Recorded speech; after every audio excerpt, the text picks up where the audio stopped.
New York Times sucks. You know this. They have spewed anti-trans propaganda left and right under the false guise of both siderism. New York Times editors prioritize anti-trans voices over authentic transgender people in the fight for trans rights. A large collection of New York Times contributors have signed an open letter to New York Times editors demanding change and accountability for the shameful misreporting around trans people, especially considering a lot of this inaccurate reporting has led to legal institutions justifying discrimination and bigotry against transgender people. There's currently a link in my Instagram stories with the full open letter, and I'm proud to know a lot of the people that have signed this and excited that a lot of them are cisgender sticking up for trans people. You can also sign your name to this petition as I did, and the link for this is also in my Instagram stories. Go, run, sign, fight, win. I love you. Bye. Y'all, this is getting old. Only one day after over 100 journalists, organizations, and community leaders sent a letter to the New York Times, and another 200 Times contributors signed another open letter to the paper, both condemning their bias in reporting about the trans community, the paper has published yet another opinion piece attacking trans and non-binary people. We've had more than a year of the Times' irresponsible bias articles about transgender folks. This is the reality for trans people in our country. Every day is a battle. The Times must stop consistently platforming anti-LGBTQ+ voices, because real lives are at stake. Take action today. Click the link in our bio to sign a letter to the New York Times and tell them to stop publishing anti-trans stories. All right, guys, so we got to talk about some woke on woke conflict here. And boy, I got to tell you, this story right here is the epitome of you can never be woke enough. Okay, you can never be woke enough. Once you get in bed with the woke revolutionaries, eventually they will come for you. Okay, they will eat you alive, because again, you can never be woke enough. And the New York Times is currently going through this, okay, as nearly 1,000 contributors protest the New York Times' coverage of trans people. Okay,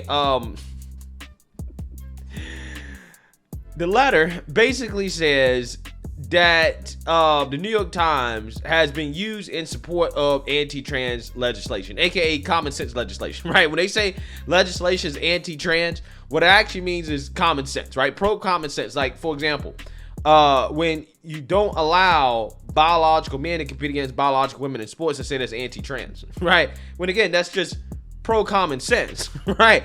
If you don't believe me, just ask Marcellus Wiley. I have no issue with transgenders. I do have an issue with athletes who are transgender trying to participate, going from a transition of a man to a woman and now playing with the women.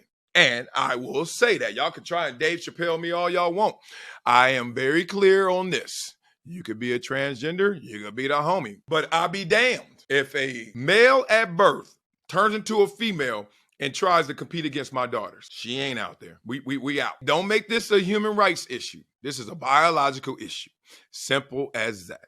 Trust me, I am a man. And then I'm like, why can't the dudes who transition to women actually empower women and compete against the men? Since you so damn bad, you know what I'm saying? Like, if I were me, Marcellus, and then tomorrow I'm Martha, I change up my gender, I'm now a woman, you know what I would try to do? Compete against the dudes. Why? Because that's empowering. Oh, you don't want to do that? Why? Why? Hello? Anybody? Because it's easier, damn it. Flojo, what's the world record in the 100? 10.49, 10.48? What's it in the 100 for men? 9.58? A damn second almost? Man, y'all better stop playing. And why I use objective numbers? Because it's pretty easy to digest. I hate saying fair, but it's just not even right. Forget fair. It's not right. Yeah, they gonna cancel that man, right? But like I was saying, if the legislation is pro common sense, like for example, not allowing minors to cut off their genitalia, okay, or undergo hormones and therapies and puberty blockers and stuff like that to transition their sex, is anti-trans. If it doesn't allow teachers to talk to kids about sex and gender, then it's anti-trans. Basically, anything that disagrees with their woke agenda, the far left agenda, is anti-trans, right? So New York Times posts just a little bit of common sense, right? Just a little bit of common sense, okay? They're still woke, okay? They're still super woke. And they get a ton of backlash from the, trans community, right? From trans activists who's basically trying to cancel the New York Times. Again, this is a classic, you can never be woke enough story. The wokes eat themselves. So let's read a little bit here, and then we're going to get into the backlash. Nearly 1,000 New York Times contributors, in addition to tens of thousands of subscribers and readers of the Times, signed an open letter on Wednesday to the paper's standards editor, condemning the publication's coverage of transgender, non-binary, and gender non-conforming people. A second letter organized by the nonprofit GLAAD on Wednesday spoke against what it's called irresponsible, biased coverage of trans people in the Times. AKA, you disagree with us, right? If you disagree with us, then it's irresponsible and biased and harmful. Can't forget that word, right? They always love to throw that word in there. The Times has advocated that its reporting is nuanced and fair.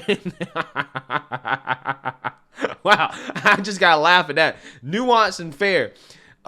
In regards to reporting from the New York Times. Again, unheard of, right? That's an oxymoron, right? Saying, quote, GLAAD's advocacy mission and the Times journalistic mission are different. Yeah, they're propaganda, censorship organization, and the Times is the same, but the Times is a little bit more reasonable, okay? Which, again, says a whole lot, okay? Quote, as a news organization, we pursue independent reporting on transgender issues that include profiling of groundbreakers in the movement, challenges and prejudice faced by the community, and how society is grappling with debates about care, said Charlie Stanlander, the Times director of internal communications, in a statement that was provided to several media organizations. In recent months, the Times has published several stories on healthcare for trans youth, as well as opinion pieces on the subject. Yeah, so these are opinion pieces, right? These are not even like, straight up, news stories or whatever. These are opinion pieces, right? Again, can't let anybody with a opinion outside of the woke left that disagrees with the woke left, can't let them have a voice. So that brings us to some of the backlash from the woke revolutionaries on TikTok. And I'm going to go ahead and play a highlight reel here, right, of the backlash and criticism of the New York Times. Because, again, it is glorious to watch the wokes eat themselves. Take a look. Literally one day after the New York Times received an open letter from hundreds of contributors backed by thousands of subscribers and readers addressing their biased coverage of trans issues, they published this. Basically asserts that J.K. Rowling is not actually a transphobe and that is a misrepresentation of her beliefs. If you use your giant platform and billions of dollars to further cultural and legislative efforts to hurt trans people, you're a transphobe, even if that makes you feel icky. You may be wondering what the purpose of this is, because it's pretty clear that J.K. Rowling's beliefs are anti-trans, and she says as much. If you're not clear on that, you can look up her own writing about it. She has a blog post on her website. What this really is a PR effort to launder her reputation. She doesn't want to be discussed as somebody who harms people because it hurts her feelings. And it is an incredible demonstration of white supremacy that her fragility as a nice white lady, because she doesn't like being called out for her own behavior, warrants column inches in the paper of note. And if you're wondering why the New York Times would be willing to participate in something like that, well, you only have to look at the very coverage that was addressed in the letter that was sent to them to see that they have an axe to grind in this fight too. J.K. Rowling is exactly the kind of palatable, nice, sweet, white cis lady whose endorsement of hate brings bigotry from fringe corners into the center of the conversation where it influences legislation. And that is exactly the project that the New York Times has been engaged in. The New York Times has proven to be a transphobic source of media, and they are doubling down on their transphobic rhetoric. On February 15th, hundreds of organizations, including GLAAD and the HRC, as well as hundreds of journalists, past and present, at the New York Times, called them out for their transphobic coverage of transgender people in recent years.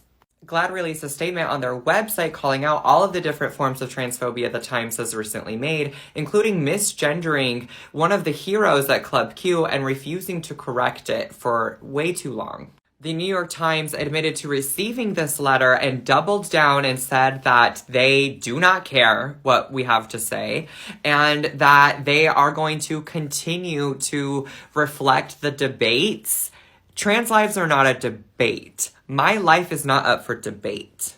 I am here, I am real, and I deserve to exist, and I deserve equal protections under the law. New York Times, I'm about this close to canceling my subscription. Earlier this week, 200 contributing reporters to the Times, so journalists who get paid to write for the Times, wrote a letter to the Times associate managing editor for standards explaining that they had serious concerns about the editorial bias in the newspaper's reporting on transgender, non-binary, and gender non-conforming people. The contributor's letter made sure to point out specific examples like this article written in January that was questioning how gender identity was affecting the youth. And while that is a cultural question worth pondering, the contributors made sure to stress that they were not okay with the bias, politically charged language, and pseudoscience, and most importantly, the unethical misframing of evidence suggesting that transgender and gender identity issues was not a real issue for the youth of today was unacceptable. In response to this well-crafted letter, the Times basically said, "Oh well, we stand by what we said." And yesterday, GLAAD, an LGBTQ advocacy group, along with 130 other advocates and organizations, released a statement to the Times saying that their coverage elevated harmful and false information about trans issues and that their coverage is damaging the paper's credibility. Yeah. So the woke New York Times, I want y'all to understand, right? They told the activists to kick rocks, okay? Activists started complaining, "Oh my God, you guys are unfairly talking about us in a way that we don't like. You're so mean to us. We don't like the fact that you don't support children getting their genitalia cut off and teachers talking to kids about sex and everything that we want. You got to go along with us 100%. If you don't, you're transphobic," right? New York Times said, "Okay, we heard you.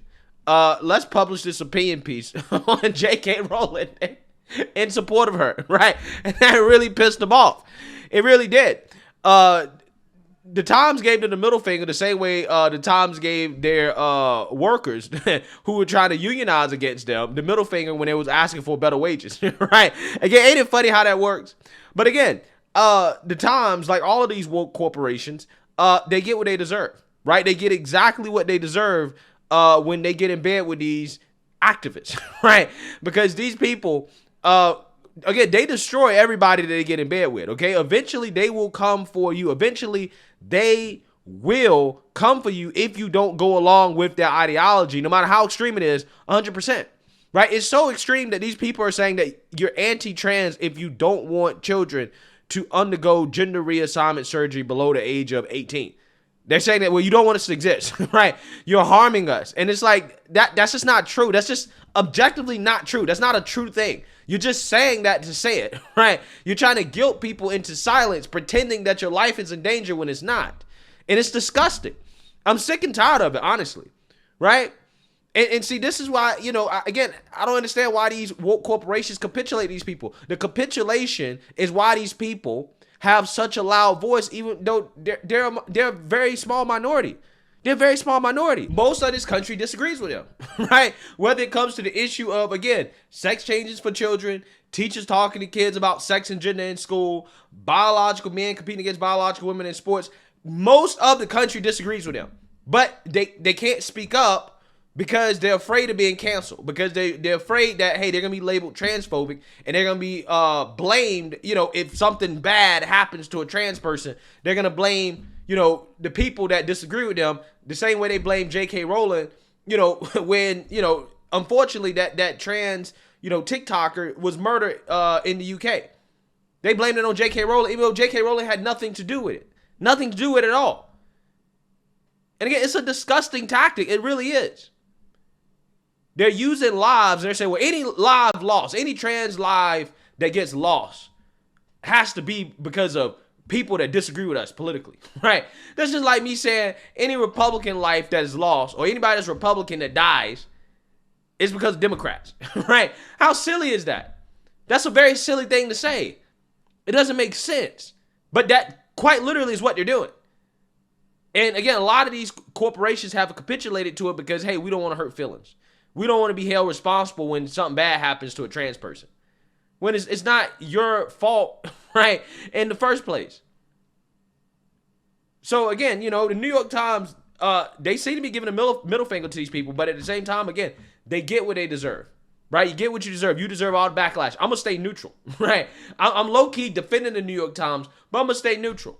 Because at the end of the day, like I said, they kind of deserve it, right? You kind of deserve it. Again, let this be a lesson to these woke corporations. Stop getting in bed with these people.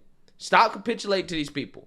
Because, again, they will turn on you. You can never be woke enough. As soon as you are grounded in any type of reality, logic, biology, it's over for you. It's over for you. You're going to get canceled. Let me know what you guys think. Make sure you like, comment, and subscribe. Most importantly, share a Black conservative perspective. Peace.